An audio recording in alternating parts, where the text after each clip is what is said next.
na aula passada a gente estava vendo o átomo de Bohr, não é isso? A gente iniciou, deu uma introdução ao que é o átomo de Bohr e agora a gente vai se aprofundar no modelo atômico de Bohr. Tá certo, galera? Só lembrando algumas coisas. Ele lançou alguns postulados. Isso, a continuação. E dentre os postulados dele, os principais, para ser resumido de uma forma bem fácil, na linguagem bem acessível, ele determinou que o átomo dele seria órbitas circulares de energia. Ele também determinou que cada órbita dessa energia tem uma quantidade fixa de energia, sim ou não? Sim. Então, a gente entende que eu tenho órbitas com quantidades fixas de energia. Certo? E eu vou até colocar em parênteses aqui, que eu tenho colocado na última aula, que essas energias elas são discretas. Certo? Se for energia discreta, não tem energia necessária, menos quando tem um elétron que lá girando ao redor do núcleo. Não foi isso que eu mostrei? As energias são pequenas, sim ou não? Sim. Outra coisa que é importante também saber, que se o elétron está lá na camada K, se ele não receber nenhum quanto de energia, se não receber energia alguma de forma externa, ele nunca vai realizar essa salto ponto, porque ele vai ficar para cima, lá girando na camada K, ou na camada L, ou na I, na O, e na B, e na Q. Ele fica para cima. Só vai ter. Oi? Só vai ter dois elétrons na primeira camada, né? Isso. Aí lá na frente a gente vai ver isso aí. Agora essa questão de 2 elétrons, 4 elétrons, quem determinou não foi Bohr. Apenas determinou isso. Depois veio o modelo atômico Sommerfeld. E eu queria que vocês entendessem uma coisa também, que esse modelo atômico de Bohr, eu vou botar aqui, ó, é válido apenas para um tipo de átomo. Quem lembra do que eu tinha dito na aula passada? Apenas para o átomo de hidrogênio.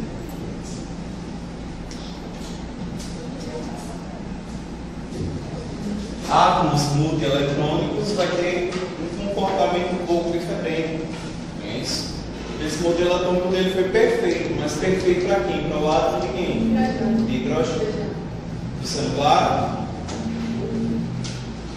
Então, e também outra coisa necessária vocês entenderem aqui, outra característica importante que vocês deveriam saber sobre o átomo de Bohr, que além dessas energias serem discretas, tá certo? Serem pequenas, necessário apenas para o elétron se manter lá ao redor do núcleo, tá certo? É necessário vocês entenderem que agora o elétron, o átomo, tá certo? Ele se comporta como descontínuo. A matéria agora é descontínua. O que significa contínuo na química, o que significa descontínuo. Gente, antes os físicos perceberam o quê? Quando eles incidiam a luz branca em um prisma, simplesmente a luz se dividiu em 7 cores, que são as 7 cores do arco-íris: vermelho, amarelo, alaranjado, verde, azul, azul anil e violeta. Se eu misturar apenas 3 cores dessas das cores do arco-íris, é o suficiente para gerar o branco já. Tá certo? Então vamos entender. A luz branca é o contínuo. Tá certo? Então vamos entender. A luz branca é o contínuo. Foi claro?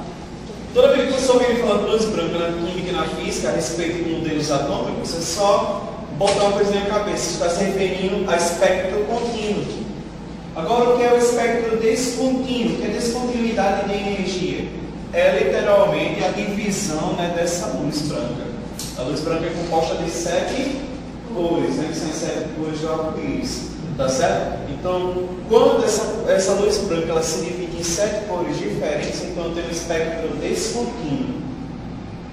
O que é que Bohr entendeu com isso? Gente, se o átomo fosse igual ao modelo Rutherford, o elétron poderia estar girando em qualquer lugar, sim ou não, o átomo? Em qualquer lugar ele estaria girando. Só que a gente percebeu o quê? A gente não. Bohr percebeu o quê? Que quando ele queimava, por exemplo, algumas substâncias químicas, quando ele fazia um teste que a gente vai fazer na aula prática hoje, no último horário, a gente vai ver que algumas substâncias químicas, quando são queimadas, elas emitem colorações diferentes. Elas emitem colorações diferentes. E a única lógica para isso acontecer, por exemplo, o átomo de sódio libera o amarelo, tá certo? Só libera uma faixa de coloração. Agora, o que explica, por exemplo, átomos diferentes emitir apenas algumas faixas de coloração, de espectros, que a gente chama de raias? O que explica isso é que a única lógica para isso acontecer é que esses elétrons devem estar em regiões o quê? Definidas de energia. Eles não estão em qualquer lugar, porque se eles estivessem em qualquer lugar, eles emitiriam o quê? Luz branca. Estou sendo claro? Se tivesse qualquer posição, ele iria emitir o quê? O espectro contínuo, que é a luz branca. Agora, como o Bob percebeu que nem sempre todo átomo vai liberar a luz branca, ele percebeu que alguns átomos, como o sódio, liberam faixas no amarelo, diferente de alguns átomos, tá certo? Ele percebeu o quê? Que deveria existir literalmente níveis de energia, que esse elétron deveria estar em algumas posições e que ele deveria realizar o que? Salto quântico, ir de um lugar para outro, quando voltava a liberar a radiação eletromagnética. Beleza? E essa radiação eletromagnética deveria o quê? Ela deveria ao intervalo que a gente chama de gap. Gap no inglês significa intervalo, ou seja, as colorações diferentes lá, as emissões diferentes, as cores diferentes da luminosidade, é justamente devido a esse gap, esse intervalo, ao salto quântico, ela é pulando de uma camada para outra. E ele não pula de qualquer camada para qualquer camada, depende da quantidade de energia. E esse elétron não está em qualquer posição. O elétron está em posições fixas e definidas. Então, quando eu falo de posições fixas e definidas, eu estou me referindo a o quê? Energia, o quê? Descontínua. Se fosse contínua, seria o quê? A luz branca. Descontínua, o quê? São faixas diferentes que liberam colorações diferentes. Beleza? Então, gravado isso. Se tivesse um espectro contínuo, seria a luz branca. Se fosse descontínuo, são faixas diferentes de coloração. São raios diferentes, energias diferentes. Então foi percebido isso. E toda vez que o elétron pula de uma camada para outra, dependendo da quantidade de energia que ele recebeu, ele pode ter raios diferentes, colorações diferentes. Átomos podem ter colorações diferentes um do outro. Tá certo? Quando a gente fornece energia para ele. Isso prova que o espectro não é contínuo, e sim que o espectro é descontínuo. Alguém tem alguma dúvida? Não? Então a gente vai botar aqui, ó, o espectro eletromagnético é descontínuo. Vocês entenderam o que é descontinuidade da matéria? Entenderam o que é descontinuidade da matéria? Ela tem massa muito pequena, mas tem, então ele é matéria. Tá certo? Ele é matéria. Então, quando eu falo descontinuidade da matéria, você está se referindo que o elétron está em posições fixas de energia. E que ele não está pulando aleatoriamente para onde ele quer, não. Ele está pulando em órbitas fixas de energia. Então, essas órbitas fixas de energia referem-se ao que? O espectro eletromagnético dele. Descontínuo. Se fosse contínuo, seria a luz branca. Significaria o quê? Que o elétron está em qualquer lugar. Estou sendo claro? Então, o Bohr foi um dos cientistas, o primeiro cientista a descobrir essa questão. Até então, antes só achava que o átomo era contínuo. Agora, beleza? Então, se perguntar no Enem, perguntar na prova alguma coisa se referindo à matéria descontínua, a pessoa se lembrar de quem? Do átomo de Bohr. Foi o primeiro a lançar essa ideia. Exposto lá. O átomo é descontínuo? Não, ele é descontínuo. Quando é descontínuo, tem 7 faixas de luz. Sim, são 7. Isso é descontinuidade da matéria. Vamos só para relembrar. Ó. Significa que a luz até atingir o prisma, ela é contínua ou descontínua? Contínua, que é a luz branca. Atingir o prisma, se dividir em 7 cores do arco-íris, agora é o quê? Beleza? Tranquilo? Aí esse fenômeno chama de descontinuidade da energia contínua. Oi? Como se chama isso? Descontinuidade da energia contínua descontinuidade do espectro eletromagnético, gente.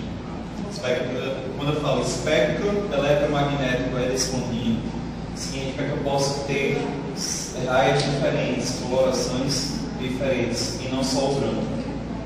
Estudei aí no livro de vocês, né? Colorações diferentes também não. Isso aí é o espectro descontínuo. Fácil, galera? Entendeu? Então vamos para o que interessa, vamos provar isso. Então, Bohr também determinou que o átomo era feito por um núcleo positivo. Ele não desfez o modelo como pelo default, em nenhum momento ele aprimorou apenas. E ele melhorou a explicação de como é que funcionava a eletrosfera do átomo. E ele determinou que o átomo tinha quantas camadas de energia? Podia até ter quanto? 7. Ah, antes, você sempre vai ter 7? Não. Vai descobrir mais átomos aí? Não. Pode descobrir mais átomos aí. Pode existir mais níveis de energia. É o mínimo 7. Então, K, L, M, N, O, P e E. Todo mundo tem que saber que quando eu me refiro à camada K é o quê? É o primeiro nível de energia, né?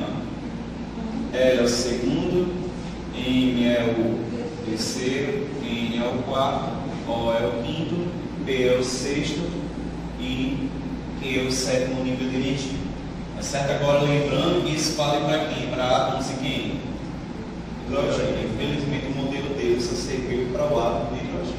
É muito perfeito para o átomo de hidrogênio. E eu disse o quê? Que ele conseguiu determinar a quantidade de energia que existe em cada nível de energia desse. Então ele montou uma fórmula. Determinou que o nível de energia, a quantidade de energia que existe em cada nível de energia desse, é a relação entre a energia do estado fundamental pelo nível de energia ao quadrado. Esse N significa o quê? Os níveis de energia, que pode ser 1, 2, 3, 4, 5, 6 e 7. E foi percebido que, através de experimentos de cálculos, que a quantidade de energia que existe na camada K sempre será de 13,6 electrovolts. Sim ou não? Essa é a quantidade de energia que existe na camada K. Agora preste atenção, toda vez que eu falar em provas, que é nem falar, quando é nem se referir a estado fundamental. O estado fundamental se refere à camada o quê? K. Energia fundamental, o estado fundamental se refere a quê? Camada K. Ou menos 13,6 electrovolts. Então vamos só fazer aqui para repetir. Ó. Energia do primeiro nível de energia vai ser o quê? Quem é zero, gente? É zero significa o quê? De estado fundamental. O estado fundamental é menos 13,6. Então menos 13,6 electrovolts dividido por 1 ao... Lembrando que N é o nível de energia que eu quero calcular, não é? A energia dele. Então vai dar o que aqui?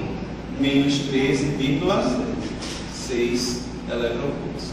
Ou seja, a quantidade de energia que existe no primeiro nível de energia, na camada K, é de menos 13,6 electrovolts. O que é que eu entendo com isso? Que para o elétron estar na camada K, ele precisa de quanto de energia? Menos 13,6 electrovolts. Significa que se ele tiver menos 13,5 electrovolts ou menos 13 electrovolts, ele vai estar na camada K? Não. Existe camada K aqui nessa posição? Existe camada K aqui nessa posição? Não. Para ele estar na camada K, como o espectro é descontínuo, ele precisa de quanta energia? Menos 13,5. Isso é provando o quê? Que as órbitas são o quê? Quantizadas e fixas de energia. Quando tem quantizadas e fixas de energia, é que tem uma quantidade de energia ali, é que ela é fixa, não pode ser mais, nem pode ser o quê? Menos. Na realidade, essa é a resolução do átomo de Bohr. Porque Summerfield, o próximo modelo que a gente vai ver, Summerfield percebeu que o elétron ele não pode estar com uma quantidade de energia menor, mas ele pode estar um pouquinho maior. Aí vem os subníveis. Pode haver uma probabilidade de que o elétron está em determinadas regiões mais próximas de 13,6 electrovolts. Mas deixe lá para Summerfield. Certo? Agora voltando aqui, ó. Quando a gente realizar esses mesmos cálculos aqui, vai ficar o quê? A energia do nível 2 de energia vai ficar o quê? Menos 13,6 dividido por 2 ao quadrado. Sim ou não? Iria ficar menos 13,6 dividido por 4, que vai dar exatamente menos 3,4 eletrovolts. Oi? Por que não é menos 3,6 dividido por 1? Não é 1 ao quadrado? Entendeu? Essa conta é aquela fórmula ali, ó. Isso. É zero é a constante fundamental. Porque vai mudando. E aí, batendo Vamos fazer, eu acho que vocês entenderam não, mas vamos fazer. Eu quero calcular a energia do segundo nível de energia. Vai ser estado fundamental, menos 13,6 eletrovolts. Porque não é zero? É zero não é energia do estado fundamental? Essa é a fórmula. Isso. Dividido por quanto? Não é do nível 2 de energia? Então vai ficar 2 ao quadrado, não é 4? Se eu dividir menos 13,6 dividido por 4, vai dar menos 3,4 eletrovolts, não é isso? Está no caderno de vocês isso já? Energia do terceiro nível de energia, eu vou fazer a mesma coisa. Menos 13,6 eletrovolts dividido por 3 ao quadrado, que dá 9, não é isso? Vai dar quanto? Menos 1,51, não é isso? Ninguém pode tirar essa dúvida, hein? Estado fundamental, menos 13,6 eletrovolts, dividido por 3 ao... Não vou substituir? Não quero saber da camada 3? Então vai ficar menos 13,6 dividido por 9. Alguém faz para mim aí? Dá 1,5. 1,51, não? É 1,51. Se eu quiser calcular agora a energia do quarto nível de energia, vai ficar o quê? Menos 13,6, vamos lá, todo mundo comigo? Dividido por quanto? Isso, dividido pelo nível de energia que eu quero achar. 42. Não. Essa terceira? 4 ao quadrado. Ele vai falar. Aí vai ficar o quê? Menos 13,6 dividido por 16, né? Eu pensei que era do quê? Entendeu? Isso aqui vai dar o quê?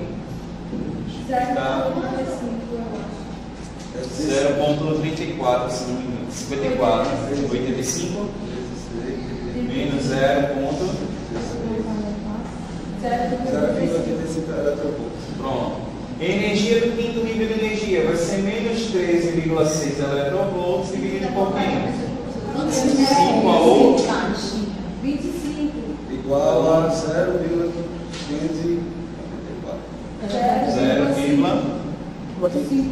544. 544, fica 54, né? Eletrovolts. Energia do sexto nível de energia vai ser menos 13,6 eletrovolts dividido por quanto? 36. Por 36, porque não é 6 ao quadrado? 0,37 eletrovolts. E a energia do sétimo nível de energia? Menos 13,6 eletrovolts dividido por 7 ao quadrado, dá 49. 0,28, não é isso? Eletrovolts. 28. Lindinhos, para o elétron estar na camada K, ele precisa de quanta energia para estar na camada K? 13. Não, 13 não. Menos 13. Gente, a carga que está preponderando aqui, a carga do elétron é qual? É negativa, sim ou não? Se a carga do elétron é negativa, significa que a energia também vai ser o quê? Por causa disso. E por causa da negativa? Qual é a carga do elétron? A carga é negativa. Qual é a energia da camada L? O elétron para estar na camada 2 de energia, ele precisa de quanta energia? Gostei, menos 3,4. Se tivesse menos 3, ele fica lá na camada L? Nunca, porque as órbitas são o quê? Quantizadas e fixas. Para estar na camada 3, o elétron precisa de quanta energia? Beleza, de rocha. Para estar na camada N, precisa de quanta energia? Que é a quarta camada de energia. Para estar na camada 5, a camada O, precisa de quanto? Menos 0,54 eletrovolts. Beleza. Para estar na camada P, precisa de quanto? E o elétron para estar na última camada teórico, agora, teoricamente, porque ninguém descobriu. Significa que se o elétron tiver menos 0,20, ele vai estar na camada K? Não. Na Q? Não. Ele vai estar em nenhum lugar, né? Porque não tem regiões menos 0,20. Foi claro ou não foi? Beleza, galera? O que vocês não estão notando com esse gráficozinho aí? Vocês estão concordando comigo que à medida que o elétronzinho está se afastando do núcleo, o que está acontecendo com a energia? Está diminuindo ou está aumentando? Está aumentando, né, mesmo? É porque é negativo. Os números são negativos? Se os números negativos não aumentam para a direita, se aproximam de zero, então a gente entende que a energia está fazendo o quê? Aumentando. Daí a gente entende outras coisinhas. Vocês concordam com o tamanho do raio de quê? Raio é a distância do centro até aquele circunferência, não é isso? Quem seria o centro do átomo? O núcleo. Então a distância, vocês estão percebendo que o raio de K é menor do que o raio de Q? Então eu tenho o quê? Uma maior distância para o elétron que percorrer ao redor desse núcleo. Eu tenho um ciclo maior a ser percorrido, concorda comigo? Se tem um ciclo maior a ser percorrido na camada Q, eu preciso de mais ou menos energia. Por isso que a energia do elétron para estar na camada Q tem que ser o quê? Maior do que a energia da camada K. Pode ser questão de prova. Letra C da prova da questão número 4. Certo? Vocês lembram, entenderam isso? Quanto mais afastado estiver o elétron do núcleo, mais energia ele vai querer ter. Ele precisa de mais energia para completar aquele ciclo. Para ficar ali, a energia vai aumentar. Gravem isso. O que eu preciso saber basicamente do átomo de Bohr? São órbitas não elípticas mais. Aquilo é o modelo de quem? O de Bohr. Se fosse elíptica, o átomo poderia o quê? O elétron poderia fazer o quê? Colidir com o núcleo. Lembra? A mecânica do átomo de Rutherford não dava para se explicar, né, aquela atração lá do núcleo pelo elétron e o elétron não colidir com o núcleo. Seria impossível, né, pela resolução dele. Agora a Bohr determinou que era circular, que é órbitas fixas de energia e discretas, que é válido apenas para o átomo de quem? De hidrogênio, e que o espectro eletromagnético aí não é mais contínuo, e sim o quê? Descontínuo. E a prova foi através da fórmula de Bohr, né, que é N é igual à relação entre o estado fundamental, a energia do estado fundamental dividido por N ao quadrado, onde esse N se refere aos níveis de energia. Fácil? Sim. Alguém tem alguma pergunta? Não. Agora olha para cá, todo mundo olhando para o quadro. Ninguém copia, tá? É a impressão da letra? O átomo é 99,9% vazio. Ele é um grande espaço vazio. E a impressão da letra? Na realidade, você vai aprender lá na frente que o átomo é meio que ação. É uma esfera, mas... Era isso que eu estava dizendo. Tudo é tudo, vai fazer o quê, né? Vamos lá. Amiguinhos, agora preste atenção. O elétron, se ele está na camada K, se ele receber uma determinada quantidade de energia, que a gente chama de quantum. Ele vai mudar de camada. Isso. O que é quantum? Quantum significa pacote de energia.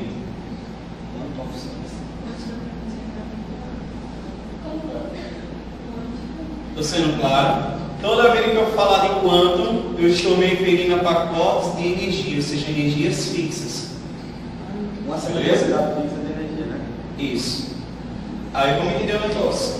Esse quantum, meninos, esse quantum ele pode ser luz, porque pode ser as próprias fótons, pode ser radiações eletromagnéticas, que não deixam de ser luz, vou até botar aqui para generalizar. Esse quantum vai ser radiações eletromagnéticas.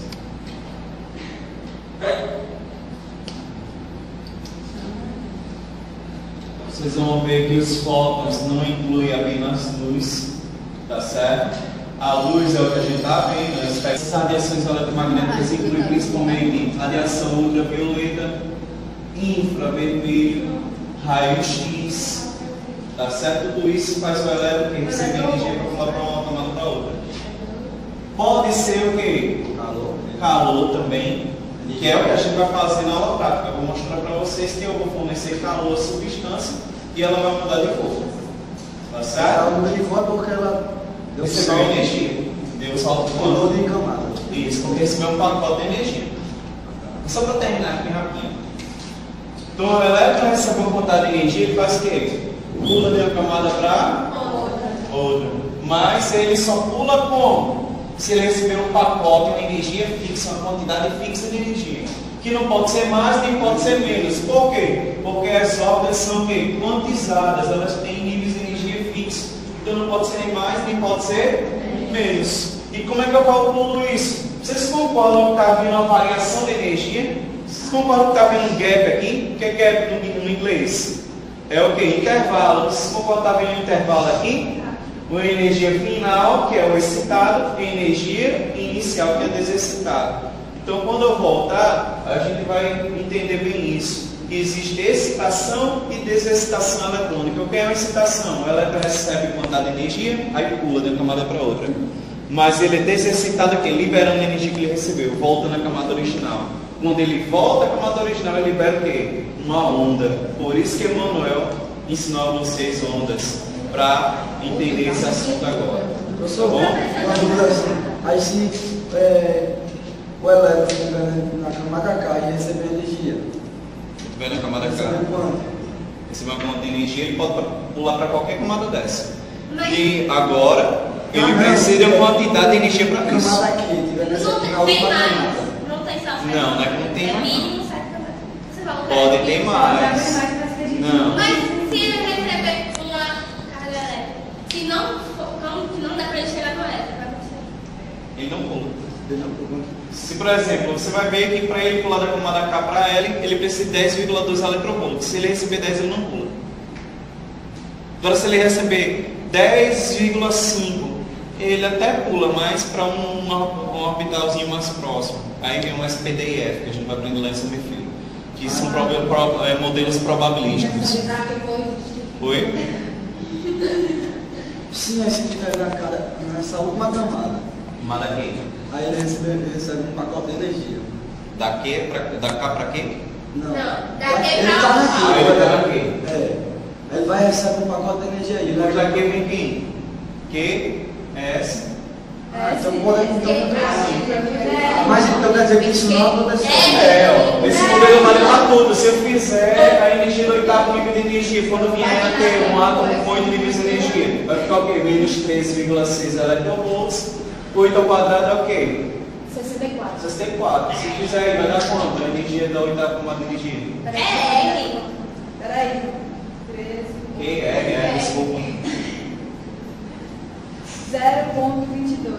Menos 0,22. Significa que o elétron só pode estar na camada R, que ainda não existe, tá certo? É uma situação ideal, ele precisa ter essa energia. Depois do que veio. Pronto, é vocês.